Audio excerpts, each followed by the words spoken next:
Hi, today I'm going to show everybody how to make Vietnamese coffee. It's actually fairly simple and it's quite good to drink. I like it compared to other types of coffee.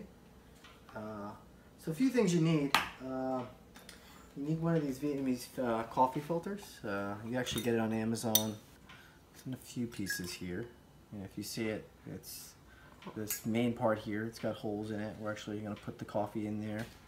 And then after we put the coffee, we're going to screw this guy in. And then we're going to cover it up. And so that's the one filter. We have another filter. It's the same concept, so I won't go into detail there. So let's start with the important part. This is Vietnamese coffee. It's called Trung Nguyen. Trung Nguyen. It's my favorite coffee to use to make Vietnamese coffee. They actually add some different flavors, so it's slightly different than the regular coffee that you get at the store. Say again, that's Trung Nguyen. Thanks, narrator. So I'm gonna get a tablespoon of coffee. I want to spread it around across this in this filter here, and you really just need about a tablespoon. Should do about the job. You want to just make sure you maybe a little more than a tablespoon. You just want to cover the bottom of the bed, because the goal here is you want to create a filter bed for which the hot water will proceed through the coffee grinds. And then once you've created that flat bed of coffee at the bottom of the filter, this piece actually just screws in. You don't want to screw it in too tight. You'll see it will initially put a little bit of hot water in, and those grains will start absorbing the water and create this nice filter bed at which the hot water can filter the coffee. Okay, so we have that set there. So the next step we want to do is just add a little bit of coffee. So you see that one plate that we put on top. We just want to get the water slightly above that, and we'll allow that water to be absorbed by the coffee grain.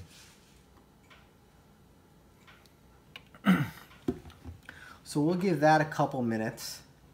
While we wait there, I want to set up the larger coffee filter. It's identical. Doesn't have a screw-in piece for this main plate, but it's the same concept. Since this is a little bit bigger, we'll probably need a couple of these tablespoons here. Just the same type of thing. I'm going to create a bed. Make sure it's nice and flat. So 2 tablespoons? About 2 tablespoons. I'm going to bring this piece, and we're just going to nicely just pat it down lightly. Make sure it's flat. And same thing here. We're going to fill up just to submerge the bottom plate there. Let a little bit of water to get absorbed by the coffee. Now if we go back to our smaller filter here, the water's actually made it through. You can see that we've actually extracted some coffee at the bottom of the glass. Now we're just gonna gradually fill this to the top, and we're gonna let this kind of sit for 10 minutes. It should take about, if you're packing the filter correctly, it should take about 10 minutes for this water that we filled to the top here to make its way all the way through the filter. I'm going to cover that up. So let's let that sit. And on this side, the water's almost fully past the plate.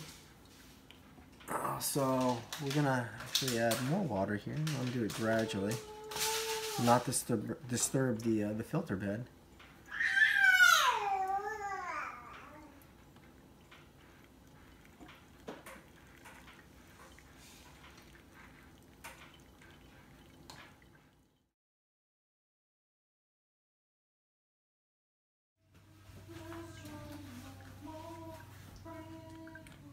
It take about how many minutes for this? 10 minutes about. 10 minutes. To drip the coffee. It should take about 10 minutes if you do it correctly.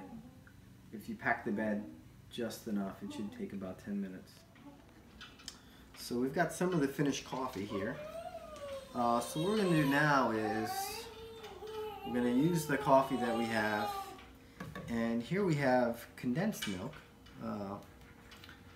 Nothing special here, this is just a normal brand, but you want to make sure you get condensed milk. Sometimes this can be confused for evaporated milk because they come in similar cans, but make sure you get condensed milk. What I like to do is first put the condensed milk in there, just to kind of measure out how much we're putting in there. And this is based on really taste, how much you want to put in there. And you can always add more once you add the coffee. And once you start doing this, you'll know by the color of the coffee how sweet it is. So let's do that. I'm adding a little bit more here. And typically, if you're doing this often, I like to put this in a squeeze bottle so I can just squeeze it in here. Because condensed milk can put coffee here. You'll see that there are going to be 2 layers here. And now what we'll do is we'll just... The coffee's still warm. It's best to do this when the coffee's still warm. We'll let it cool. That makes it a lot easier for the condensed milk to be absorbed within the coffee. And if you get a color like that, that's exactly what you're shooting for in terms of color.